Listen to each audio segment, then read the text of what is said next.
C'est la tournée du lion France-Afrique malade qui tourne au ridicule au Gabon. La tournée du lion France-Afrique malade qui tourne au ridicule au Gabon. Le lion France-Afrique malade a sa tournée qui tourne au ridicule au Gabon. Bon, alors, on a vu les pays dans lesquels le président Macron a décidé d'aller. Mais il y a un pays tout particulier où il est allé précisément ces dernières heures et où ce à quoi nous avons assisté, c'est vraiment au ridicule. D'abord, je vous fais observer que les déplacements du président Macron en Afrique maintenant se font en tournant autour du pot. Regardez la forme de ces déplacements, il tourne autour du pot. C'est-à-dire qu'en réalité, maintenant, il sait que les peuples africains et de plus en plus de gouvernements sont hostiles à sa politique néocolonialiste. Donc maintenant, il ne va plus en Afrique tout droit. Il va en Afrique en tournant. Et il va dans les marges de l'Afrique. Le président Macron est de fait devenu un marginal politique en Afrique. Ça, c'est la première observation. Elle est purement géométrique et géographique. Regardez ses déplacements. Il va là-bas, il va là-bas. Il ne peut plus aller comme ça. Le chemin qui va comme ça, là, il faut passer par le Mali. Il faut passer par le Niger. Il faut passer par... Non, il ne peut pas. Donc, il va comme ça et il va comme ça. Premièrement, il est dans les marges de l'Afrique. Voilà pourquoi il a utilisé une expression, il faut que la France trouve sa juste place. Parce qu'en fait, la place que la France occupait était injuste. Maintenant, il faut que la France trouve sa juste place. C'est-à-dire qu'il est à la recherche de la place de la France, puisqu'il a conduit la France à la décrépitude diplomatique, géopolitique et géostratégique totale en Afrique. Il cherche la juste place de la France. Mais chercher la juste place de la France, ce n'est même pas utile pour le président Macron. Ce n'est pas la juste place de la France qu'il faut chercher. C'est la place juste. Ce n'est pas une juste place que la France doit chercher en Afrique. C'est une place juste. C'est-à-dire une place qui respecte les intérêts souverains des peuples africains. La France doit s'ajuster à la souveraineté africaine. Si elle s'ajuste à la souveraineté africaine, elle peut espérer avoir une place juste en Afrique. Mais elle n'a pas de juste place en Afrique. Il n'y a pas une place qui soit réservée à la France en Afrique. Ce n'est pas possible. C'est justement cela qui est terminé. Il n'y a pas de place réservée pour une puissance qui a un passif négrier, colonial, néocolonial et impérialiste contre l'Afrique. Il n'y a pas de place réservée pour elle. Elle n'a pas de juste place en Afrique. Elle doit chercher une place juste en renonçant justement au néocolonialisme, au colonialisme, à l'impérialisme, en renonçant à la déstabilisation de l'Afrique. Alors, il y a une scène qui, pour ma part, résume le ridicule de cette visite. Vraiment, c'est ridicule. C'est un coup d'épée dans l'eau. C'est une visite sans portée. Elle est politiquement nulle et de nul effet. C'est la scène du dialogue en présence du général Dansoman de Libreville, comme nous l'appelons volontiers, Brice Clotaire Oligui Nguema. Je lui donne la parole. Attendez. Mon gouvernement a hérité d'une dette. Écoutez bien. Cher Emmanuel, mon gouvernement a hérité d'une dette abyssale, fruit d'une gestion irresponsable et opaque.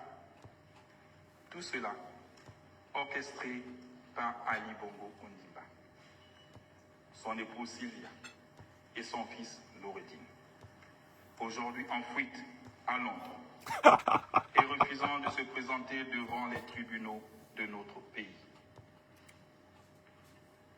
Nous comptons sur la coopération judiciaire entre nos deux États pour que les décisions de justice soient exécutées et que les avoirs détournés soient restitués au peuple gabonais. Bonjour à toutes et à tous. Alors, je m'arrête là. Le président gabonais, supposément donc, Brice Clotaire Oligui Nguema, s'adresse au président français pour lui confier un problème judiciaire de l'État gabonais. Et il utilise un ton intimiste. Cher Emmanuel, le Gabon a hérité d'une dette colossale. Cette dette colossale est la faute de M. Ali Bongo, de sa femme Sylvia et de son fils Noureddin. Est-ce que vous vous rendez compte de l'incongruité? Du simple fait que quelqu'un qui prétend être le président d'une république confie les problèmes de sa république à un visiteur. Commençons par noter les incongruités. Est-ce que le problème de la justice politique dans un pays africain est une affaire qu'on doit confier dans une conversation publique, sous la forme intime au président français? Il s'agit d'un scandale absolu. C'est un manque de respect pour lui-même, Oligui Nguema. C'est un manque de respect pour le Gabon. C'est un manque de respect pour l'Afrique. C'est un manque de respect pour tout. Est-ce que vous imaginez Emmanuel Macron, même comme on dit que parfois il aime faire le fou, là. Est-ce que vous imaginez Emmanuel Macron allant dans un discours, par exemple là au Gabon, ou au Congo, ou au Cameroun, dire qu'il a hérité en France d'une dette de la part de son prédécesseur Nicolas Sarkozy ou François Hollande et demander à un pays africain de l'aider à poursuivre Sarkozy ou Hollande. Est-ce que vous imaginez, même Macron qui a été capable de toutes les outrecuidances, qui a brûlé toutes les lignes rouges, est-ce que même Macron serait capable de faire une folie comme celle d'Oligui Nguema? Non. Ça, il faut rendre justice à Macron. Même Macron ne peut pas faire ça. Ça, c'est la première raison pour laquelle je suis choqué. Et j'espère que le peuple gabonais est choqué par le comportement de ce vassal de la France-Afrique, d'Oligui Nguema. C'est quand même grave qu'il fasse ça. On ne peut pas pousser le bouchon jusque-là. Maintenant, intéressons-nous au contenu de ces propos. Le contenu, ce qui est dedans. Il dit que Ali Bongo a volé l'argent du Gabon.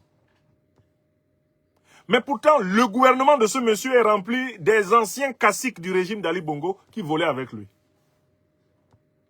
Et ce monsieur lui-même est l'aide de camp, le porte-mallette, non seulement du père Omar Bongo, qui a encore volé plus que son fils.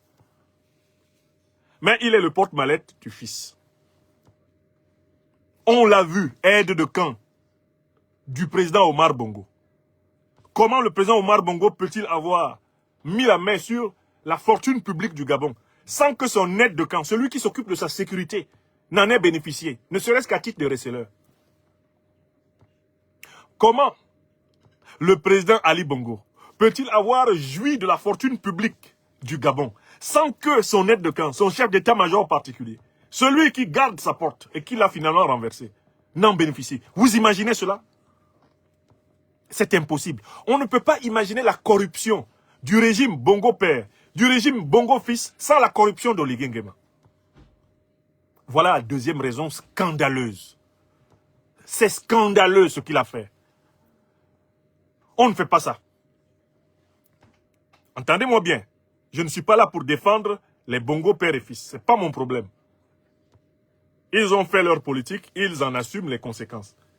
Mais écoutez-moi bien. Ce qui est choquant ici, c'est que celui qui les livre à Macron est quelqu'un qui a mangé abondamment avec eux. Est quelqu'un qui a continué à construire un régime politique avec tous les mangécrates du régime Bongo. Son CTRI, c'est le PDG bis qui continue. Où rien n'a été rompu. C'est la même tradition. Et puis maintenant, il y a une troisième chose qui me choque là-dedans. Qui a libéré Ali Bongo? Qui a libéré Sylvia Bongo? Qui a libéré Noureddine Bongo? C'est Oligui Nguema. On a même la vidéo dans laquelle il leur fait signer une décharge avant de les faire partir. C'est lui qui a organisé l'exfiltration de ces voleurs dont il se plaît. Il est le complice de l'exfiltration. Et il ose dire qu'ils ont fui.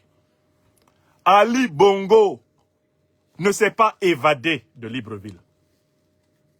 Sylvia Bongo ne s'est pas évadée de Libreville. On peut tout dire sur eux, sauf ça. Noureddine Bongo ne s'est pas évadé de Libreville. Nous avons vu en plein jour Brice Clotaire Oligui Nguema en personne organiser leur évacuation du pays. Les Gabonais ont tous vu en plein jour Brice Clotaire Oligui Nguema organiser la sortie de la famille Bongo. Et tout le monde sait que le coup d'État a été possible à cause de la division à l'intérieur de la famille Bongo elle-même. Puisque la sœur aînée d'Ali Bongo, Pascaline Bongo, est une alliée de Brice Clotaire Oligui Nguema. Ça, le président Ondo Ossa, qui a gagné l'élection contre Ali Bongo, le président Ondo Ossa, il a eu le courage de le dire très tôt. Il a dit, c'est une petite révolution de palais. Il règle les comptes avec sa belle-sœur, Sylvia Bongo. Donc, Le professeur Ondosa l'a dit. Et il a raison. Donc voilà les 3 choses qui me choquent. Je me demande même comment le président Macron peut être assis et comment il a pu vivre cela. Est-ce qu'il ne se rend pas compte que là, ce sont des déchets qui lui ont été jetés à la figure? C'est en fait toute la vomissure de la France-Afrique gabonaise qui a été jetée sur la figure de Macron. On lui a dit, voici donc le régime de merde que vos prédécesseurs ont contribué à installer. Regardez ce que ça donne. Un président qui prétend être le garant du respect de la magistrature, un président qui parle avec autant de légèreté d'affaires judiciaires de son pays, devant un autre président. Cela n'est possible que parce qu'il considère que lui, il est un sous-préfet et que le gouverneur est là. Oui! Et ça, c'est le 4e point qu'il faut souligner ici. Oligui Nguema ne peut tenir ce discours que parce qu'il considère le président Macron comme le gouverneur du Gabon et lui-même, il se prend comme un préfet ou un sous-préfet. C'est tout. Sinon, tu ne peux pas rendre compte d'affaires judiciaires graves de ton pays à un dirigeant étranger. Si tu ne le considères pas comme ton chef. C'est l'Afrique humiliée. Gabonaise, Gabonais, c'est l'Afrique humiliée. S'il vous plaît, disons tous à nos dirigeants, même s'ils sont des héritiers de la France-Afrique, d'avoir pitié de la honte qu'ils nous infligent. Même si nous sommes opposés à ces dirigeants de la France-Afrique-là, certaines des choses qu'ils font nous font honte, malgré tout, parce que nous sommes Africains. Moi, j'ai eu honte. Pourtant, je critique Oligui Nguema. C'est-à-dire, à la limite, je devais me réjouir qu'il ait fait une bavure, une bêtise. Mais honnêtement, je ne peux pas me réjouir. J'ai honte, en tant qu'Africain, que nous en soyons à avoir des dirigeants qui font ça. Un président ne doit pas faire ça. Même si c'est un président pourri, même si c'est un président pour un jour, il ne doit pas faire ce qu'Oligui a fait. Mais pourquoi Oligui le fait-il? Et ça, c'est la 5e idée. Et parce qu'il ne sait pas ce que c'est qu'être président. Oui! Honnêtement, Oligui Nguema ne sait pas ce que c'est qu'être président. Il y a des présidents qui sont là par usurpation. Ils ont une idée de ce que c'est qu'être président. Par exemple, être président, c'est savoir tenir sa langue. Savoir tenir sa langue dans l'exercice du pouvoir. On dit que le chef doit avoir le ventre profond. Oligui sait qu'il est dans la combine de la libération des Bongos. Il sait qu'il est l'homme des Bongos, qu'il était leur porte-mallette. Il sait qu'il a mangé l'argent du Gabon avec eux. Oligui devrait au moins utiliser le silence pour cacher la nudité de ce qu'il a fait avec les Bongos. Car il est l'un des leurs. Mais qu'est-ce que c'est ridicule? Qui a fait sortir les Bongos vers l'Angola? Qui les a laissés aller vivre à Londres? Qu'est-ce que le président Macron peut faire? Là, maintenant. Ali Bongo lui-même avait crié 3 fois. Make noise, make noise, make noise. Il avait indiqué où il allait se réfugier. Dans un pays anglo-saxon. Puisqu'il sait que ses parrains français l'ont lâché quand il a décidé d'engager son pays vers le Commonwealth. Donc, vraiment, je tenais à méditer avec vous cette honte qui nous a été infligée par, Oligui Nguema au Gabon. Une centuple honte. Donc, ceux qui connaissent le président, du CTRI, demandez-lui pardon. Que c'est beaucoup. Qu'on a eu une très grosse dose de honte. Qu'il diminue un peu. Que, vraiment, qu'il fasse un effort. Les prochaines fois, qu'il ne fasse plus ça. Rien que par pitié pour le peuple gabonais, par pitié pour lui-même, par pitié pour nous. Nous-mêmes qui sommes ses adversaires-là. On a eu mal à sa place. J'ai eu mal à la place d'Oligui Nguema. Je me suis dit, le pauvre. Là, il se fait mal tout seul. Parce que c'est un président qui s'est néantisé en public. Il s'est néantisé, il s'est renié lui-même. Il a dit, je ne suis pas président. C'est un peu comme si, quand je rentre à la maison, et qu'il y a eu une querelle entre mes enfants, les derniers, parfois ils se chamaillent. Je ne sais pas, Théo et Emma ont eu des chamailleries. Je viens d'arriver à la maison, à peine j'ai enlevé mes chaussures, que déjà, voilà Emma qui court ou Théo qui court pour dire « Ah papa, voilà ce qu'Emma m'a fait. Hey, c'est Emma qui vient, papa, c'est lui qui m'a commencé. » Oligui se comporte comme ça devant Macron. Macron même qui, je pense, est moins âgé que lui. En tout cas, ils sont de la même génération, quoi. Et lui se comporte devant Macron comme s'il était devant son père. Il vient se plaindre. Hey, Ali Bongo a pris tout l'argent. Papa Macron, Ali Bongo a pris tout l'argent. Il a pris tout l'argent, il est parti avec l'argent. Hein, il faut remplacer l'argent là, hein. Sinon moi je vais me fâcher. Macron me met dépassé. Il dit, mais ce gars-là, il me prend pour son père.